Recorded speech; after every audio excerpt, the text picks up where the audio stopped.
Hello everyone and welcome back to Quick Helper. Today's video is all about how we can download and install the Realtek audio driver in Windows. First, you have to open a web browser and search for Realtek audio driver. Visit the official website, scroll down to available downloads and click on download. Accept the terms in the license agreement and the download will begin.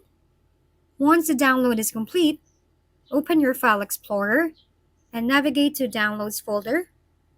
Find the zip file, select it, and click on Extract All to extract it into a folder.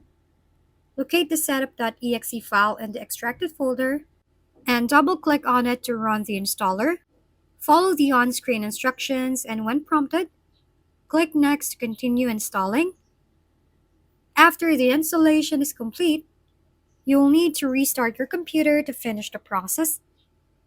You can choose to restart now or later, depending on your preference. And that's it. Thank you for watching. We hope this video helped you figure things out. If we've been helpful, kindly give us a thumbs up. And don't forget to hit the subscribe and bell button for more contents. For any questions and suggestions, comment down below.